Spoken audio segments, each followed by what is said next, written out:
Have you ever noticed how negativity can creep in without asking permission? It doesn't come knocking on the door, it arrives quietly, like a silent infiltration that, when you notice, has already taken over the walls of your mind.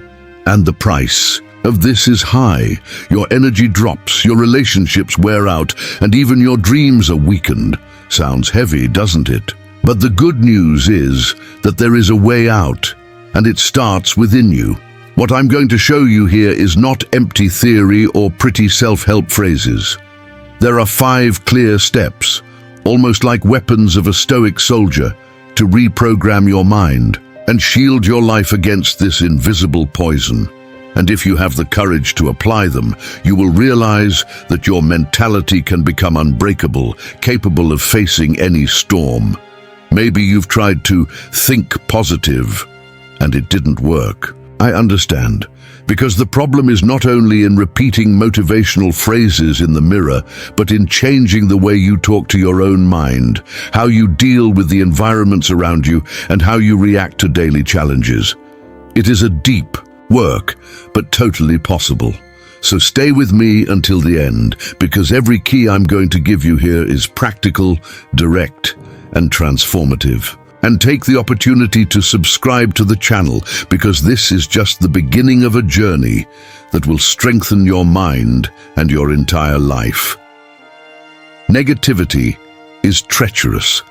It doesn't arrive with a warning, it doesn't make noise, and many times you only notice it when you're already up to your neck in it. It's like a virus that spreads slowly, contaminating your thoughts and sapping your energy.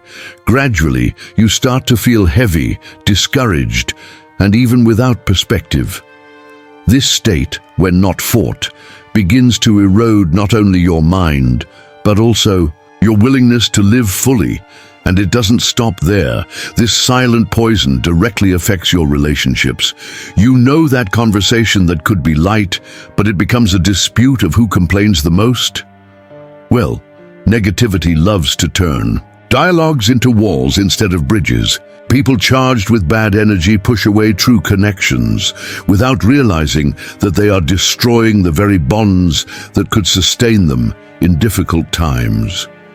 In dreams, the action of negativity is even more cruel. She whispers phrases like, "This isn't for you," or "Better not try." It is the identity of the loser being planted, almost always without resistance. Thus, projects are abandoned before they are even started, and ideas that could change lives die in the cradle, crushed by the weight of defeatist phrases. The most dangerous thing is that all this happens in silence. There is no alarm ringing. There is no caution danger sign. Negativity gradually takes place, and when you realize it, you are already living far below what you could. But there is a crucial detail. In the same way that it settles discreetly, you can start to disassemble it step by step. And this is precisely the first movement of the transformation. The first pitfall of negativity is subtlety. It doesn't arrive with a warning in capital letters, but in small doses, a self-deprecating joke, an unfair comparison with someone on social media, or that mean comment you pass up. Gradually, these small fragments accumulate in the mind, like dust that no one notices until it becomes a thick layer on the furniture. The big problem is that the mind tends to normalize what is repeated. If you hear, say, or think negative things every day, your brain begins to accept it as reality. It's like leaving the door open to strangers. At first, you think everything is under control, but when you realize it, you've lost control of the internal environment. Negativity creeps in because no one guarded the entrance. A practical example: think about when you wake up already complaining about the alarm clock, the traffic, work. This habit seems harmless, but it acts as the password for negativity to start dictating the tone of the day. Without realizing it, you're programming your mind to see only the problems, as if you're wearing fogged glasses all the time. Awareness, therefore, is the first step towards change. Before you can fight negativity, You need to learn how to identify it. Ask yourself, does what I thought or said strengthen or weaken me? This simple question already works as a powerful filter to perceive what previously went unnoticed. Only after this clarity will you be able to apply the keys that will truly transform your mindset. First key: eliminate negative language and defeatist phrases. It all starts with words. The way you speak shapes the way you think, and the way you think determines the way you act. If you keep saying, "I can't," "I'm unlucky," or "nothing works out for me," you are signing an invisible contract of defeat with your own mind. Negative language is not only a reflection of how you feel, but also a factory that keeps producing that feeling. Think with me. When someone constantly repeats that they are tired, even on quiet days, the body ends up reacting and confirming this exhaustion. It is as if words were direct commands for the mind to obey. In the same way, defeatist phrases shape a weak identity, as if you were putting a loser label on yourself without realizing it. The good news is that changing vocabulary is a practice that can be done every day. It does not mean becoming an optimistic robot, but learning to replace expressions that diminish with words that elevate. Instead of, "That's impossible," try, "I haven't found the solution yet." Do you see the difference? It's a small language tweak that makes room for new possibilities instead of closing the door for good. Be firm with yourself. Whenever you notice a negative phrase coming out of your mouth, stop, breathe, and reformulate. It's strange at first, but with discipline, it becomes natural. You start to hear yourself speaking differently, and it even changes the way others see you. This is the first brick to build an unbreakable mentality. Once you've eliminated negative language, the next step is to fill the empty space with something new. The mind does not function well in emptiness. If you just take it off, but don't put anything in its place, old habits end up coming back. Therefore, reprogramming vocabulary with words of strength and action is essential. These are the words that will become fuel for your thoughts and consequently for your attitudes. Try starting the day by declaring simple but power-laden phrases. Today, I move forward. I have control over my choices. I am stronger than obstacles.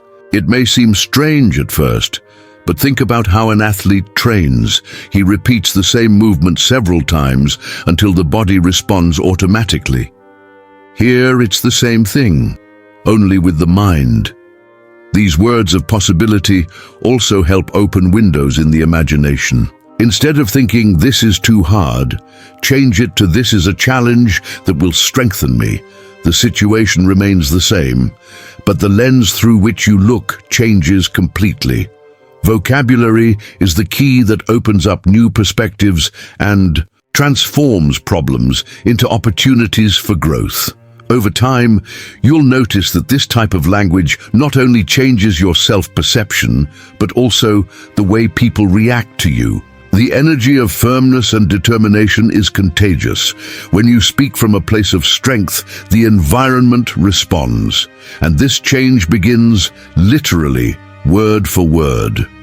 Second key, breaking the cycle of complaint, which reinforces the victim mentality. The complaint is addictive. Sometimes, without realizing it, you start the day complaining about traffic after work, then about family. And when you see it, you are collecting reasons to feel defeated. This cycle solves nothing. It only reinforces the idea that you are a victim of circumstances. And the more you complain, the more the brain gets used to looking for problems instead of solutions. It's like an app running in the background on your phone, draining your battery without you noticing. The complaint consumes mental and emotional energy, leaving little room for creativity and clarity. As you point your finger out, life goes by and nothing changes. The truth is that the complaint only gives the feeling of venting, but never generates real transformation. A practical exercise is to establish a complaint detox for an entire day. Whenever you feel like complaining, replace the phrase with a question. What can I do to improve this now? This simple change redirects the energy from complaint to action. It's like turning the key of a lamp from darkness to light.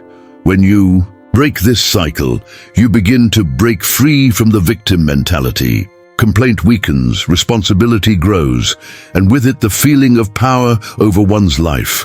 This step is crucial because without realizing it, you were training the mind to be weak. Now, the idea is to train her to be a protagonist. One of the biggest mental drains is to spend energy trying to control what is out of our reach. Have you ever noticed how exhausted the mind is when it insists on changing people, situations, or even the past? This is the favorite terrain of negativity, because while you are busy with the impossible, you lose strength to act on what you can really transform. The secret is to learn to differentiate. Always ask yourself, does it depend on me or not? If the answer is yes, focus your efforts there. If it is not, let go. It's not giving up, it's emotional intelligence. Accepting what is out of control is not a sign of weakness, but of maturity. This opens up space to invest energy in practical and realistic solutions. Imagine someone stuck in traffic, complaining or honking. Nothing changes the situation. But using this time to listen to an audiobook, review ideas, or simply take a deep breath can completely change the experience. The fact does not change, but the way of looking at it does, and this is under his control. This selective focus creates lightness and clarity. You stop drowning in seas you can't control and start paddling steadily where your actions really have an impact. And it is precisely in this change of focus that negativity loses strength because it no longer finds space to feed. Third key, exercising control of the environment, people, networks, content, and conversations. The environment is like the soil where your mind plants thoughts. If the land is full of garbage, healthy fruits will hardly grow. Toxic people, social networks loaded with comparisons and content that only reinforces fear and pessimism are like weeds that suffocate any seed of inner strength. You can't grow on contaminated land. One of the most practical steps is to observe who and what occupies your mental space. If you spend hours following profiles that make you feel inferior, it's like inviting negativity to dinner every day. In the same way, if you only talk to people who complain about everything, soon you will also be complaining. The environment has the power to shape your behavior without you realizing it. This doesn't mean cutting everyone around you, but learning to set boundaries. A simple "I don't want to talk about it now" can already shield your energy.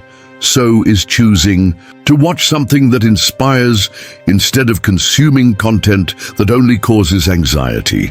These are small decisions that, added together, build a fertile environment for the mind to evolve.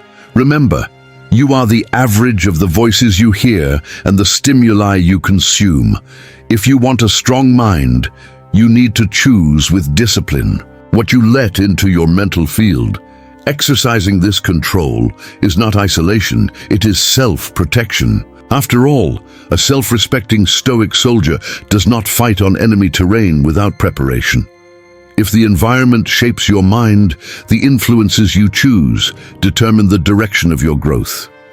Being around people who believe in you, who talk about solutions instead of problems, and who celebrate achievements, even small ones, is like breathing fresh air after a long time in a closed room. These influences work as emotional vitamins that strengthen your mindset. The opposite is also true. Mental garbage is everything that takes up space without bringing value. Sensationalist news, empty discussions on the networks, series that only reinforce drama and tragedy. All of this weighs and intoxicates. If you fill your mind with this content, you can't expect clarity or motivation. It's like trying to run a marathon after eating only fast food for weeks. A simple exercise is to do a mental cleaning. Ask yourself, does this content strengthen me or suck me up? Does this conversation elevate me or bring me down? Does this person inspire me or just pour out negativity? By answering honestly, you already begin to better select what goes in and out of your mental field. When you surround yourself with positive influences, you notice that your energy changes. Ideas flow more clearly, the mood increases, and even relationships become lighter. The mind is strengthened not only by what you think, but also by what you consume. And this, with discipline, can become a new lifestyle. Fourth key, replacing negativity with concrete action, facing fear, doubt, and laziness. Negativity loves empty spaces. The more you think without acting, the more it finds loopholes to settle in. The most effective way to expel it is to put movement where there was paralysis before. Every little action is like a light on in a dark room. Doubt, fear, and laziness simply have nowhere to hide. Imagine someone who keeps saying, "One day I'm going to start exercising." Meanwhile, negativity whispers, "You don't have discipline. You're going to give up fast." But the day that person puts on his sneakers and goes for a simple 10-minute walk, he already starts to break the cycle. Concrete action silences the defeatist voice because it proves in practice that it was lying. Of course, fear and doubt will appear. The difference is not waiting for them to disappear to act. The secret is to do it even with fear, to take the first step, even with uncertainty. That movement builds trust, and trust breeds more movement. It is a positive domino effect that completely transforms the relationship with one's own thoughts. What about laziness? It is the faithful partner of negativity. The antidote is the discipline of starting small but consistent. Doing it today, even if it is little, is worth more than planning the perfect for tomorrow. With each concrete action, you not only replace negativity, but also strengthen your identity as someone capable of moving forward despite internal resistances. Fifth key, mastering internal dialogue, strengthening the mind with discipline and firm self-declarations. The most powerful voice you hear every day comes not from the outside, but from within. It's that silent dialogue that happens in your mind, and that many times you don't even notice. If this voice keeps repeating criticism, doubts, and accusations, there is no positive environment that can withstand it. Mastering self-talk is like taking the wheel of the car. You decide where the mind goes. A practical trick is to observe the way you talk to yourself. Ask yourself, would I talk like that to someone I love? If the answer is no, it's time to re-educate the inner voice. Turn harsh sentences into constructive guidelines. Instead of "I'm a failure," change it to "I made a mistake, but I can learn and do better next time." This small change creates a solid foundation of mental discipline.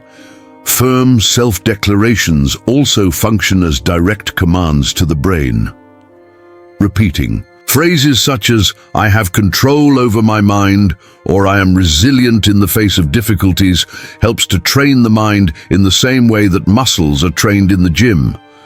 The more you practice, the stronger you get. It is at this point that the Stoic soldier awakens within you. Disciplined self-talk becomes your armor, protecting against attacks of doubt and laziness.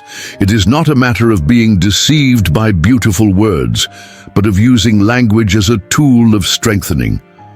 When you master your inner voice, nothing external has the power to destabilize you. There comes a time when the decision is in your hands. You can continue living as you always have, repeating patterns of complaining, doubt, and laziness, or you can apply the keys you've learned so far. There is no middle ground. Either you choose to be hostage to negativity, or you decide to take on the role of protagonist of your own life. This choice is daily, and every little attitude counts.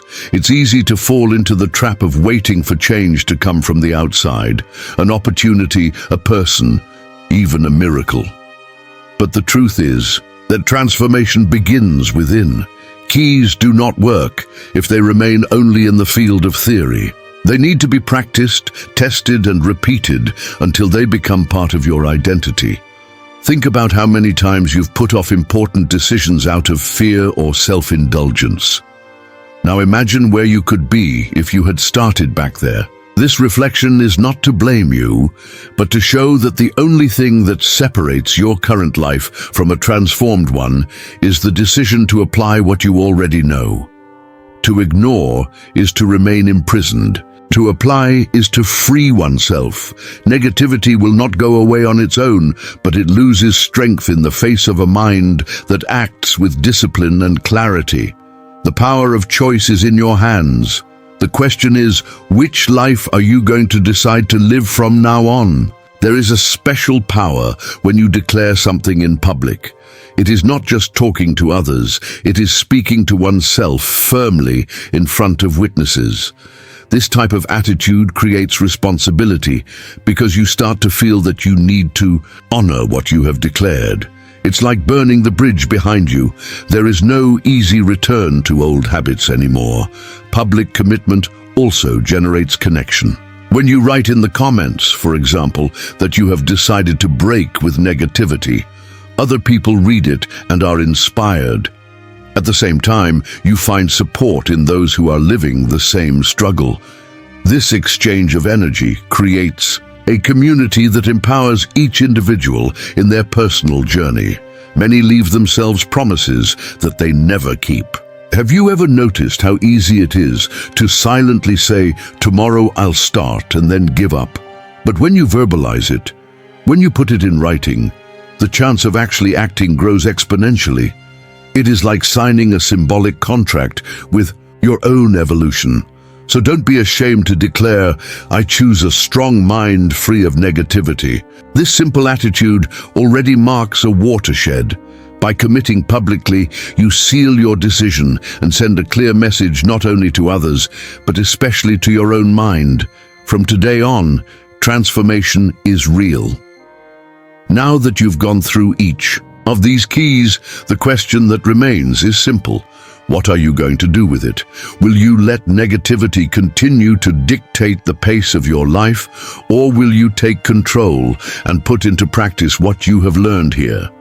Remember, it's not your circumstances that define who you are, but the choices you make in front of them. Negativity will always try to creep in, but now you have tools to identify it and replace it with force, discipline, and clarity. The power is in your hands, in your words, and in your daily attitudes. Small, consistent decisions create big transformations. So, reflect. What will be your first concrete action today? What power phrase can you use right now to reprogram your mind? And what environment do you need to adjust to protect your energy? These answers are the key for the content not to remain just in theory, but to be transformed into real practice. And if this message spoke to you, subscribe to the channel and turn on notifications. Here, you will find more content that will strengthen your mind, awaken your inner strength, and help you live stoically, firmly, and determinedly. This journey doesn't end here. It's just beginning.